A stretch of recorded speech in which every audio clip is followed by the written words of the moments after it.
Lily Priyadarshini പോയാടി? പോയില്ല ചേച്ചി, ഞാനിപ്പോ വന്നേ ഉള്ളു.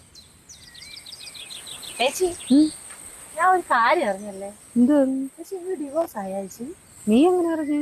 അതൊക്കെ ഞാൻ അറിഞ്ഞ കാര്യം പറഞ്ഞു. അതൊക്കെ അങ്ങ് സംഭവിച്ചടി. എന്താ ചേച്ചി കാര്യം? എന്തോ എടി സംഭവം. ഞാനൊരു ഐഡിയ പറഞ്ഞു, നീ അതുപോലെ ചെയ്യൂ. ഇവിടെ ബസ്സിൽ പെണ്ണുങ്ങൾക്ക് ഫ്രീ ആണ്, നീ ഒരു പർദ്ദ മേടിച്ചിട്ട് ചെയ്യാൻ മതി. ഒരു കാരണം അവർ ഇറക്കി വിടൂല, മനസ്സിലായില്ലേ? പർദ്ദ ഇട്ടോണ പെൺകുട്ടികൾ ആരെങ്കിലും ഇറക്കി വിടൂടെ?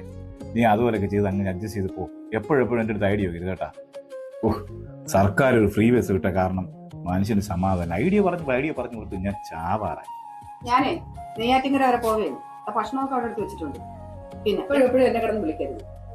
നീ നെയ്യാറ്റിൻകര പോവുകയോ നിന്റെ അമ്മയുടെ വീട്ടിയോ പോ. പക്ഷെ വേറൊരു കാര്യം, നീ ഷാൾ എടുത്തിട്ടുണ്ട് പോകണം. അതോട് ചുണ്ടിക്കടന്ന് ലിപ്റ്റും കുറച്ചിട്ട് പോകണം. ഞാൻ ചിലപ്പോ ഷോൾ ഇടും, ഷോൾ ഇടാതെ പോവും, ലിപ്സ്റ്റിക്കും ഇടും. നിങ്ങൾക്കെന്ത്? എനിക്ക് എന്റെ ഇഷ്ടം പോലെ ഞാൻ നടക്കും. ഇടി നീ നിന്റെ ഇഷ്ടം പോലെ നടക്കാൻ കുഴപ്പമില്ല. അത് വീട്ടിനകത്ത് നിന്നടെ വെളിയിലെ ഞാനൊരാണാണ്. എന്റെ വേദന ആണുങ്ങൾക്ക് മനസ്സിലാവും, അല്ല നിങ്ങൾക്കൊന്നും പറഞ്ഞാൽ മനസ്സിലാവും. എനിക്കറിയാം വെളിയിൽ പോണ പെൺകുട്ടികളെ ഈ ഷാൾ ഇടാതെ പോണ ആണുങ്ങളെ എന്തുമാത്രം നോക്കണം. നിങ്ങൾക്ക് എന്ന് പറഞ്ഞാൽ നിങ്ങൾക്ക് ഇങ്ങനെ നടന്നാൽ മതി. ചുമ്മാ എന്നിട്ട് നാട്ടിൽ പീഡനവും. ഇടി ആണുങ്ങളെ കുറിച്ചുള്ള സ്വഭാവം ആണുങ്ങൾക്ക് അറിയാവും, നിങ്ങൾക്ക് ഇതൊന്നും പറഞ്ഞാൽ മനസ്സിലാവും. നിങ്ങൾക്കേ അസൂയാണ്.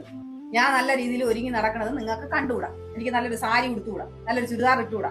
അത് നിങ്ങൾക്ക് ഭയങ്കര അസൂയാണ്. ഇത് കുറെ നാൾ കൊണ്ട് ഞാൻ ഇത് കേൾക്കണുണ്ടെന്ന് മടുത്ത് ഞാൻ. എനിക്ക് വയ്യ നിങ്ങളോട് ജീവിക്കാനായിട്ട്. നിങ്ങൾ എന്ന് അസൂയൊക്കെ കളഞ്ഞിട്ട് വരോ അന്ന് വന്നാൽ മതി. ചേച്ചി അയാൾക്ക് സ്നേഹമുള്ളതെന്നല്ലേ ചേച്ചി എടുത്തോന്നത് പറഞ്ഞത്? ഈ നിസ്സാര കാര്യത്തിനൊക്കെ എന്തു ചേച്ചി? ചേച്ചി ഒന്ന് നഷ്ടപ്പെട്ടു പോകുമ്പോഴേ അതിന്റെ വില അറിയത്തുള്ളൂ.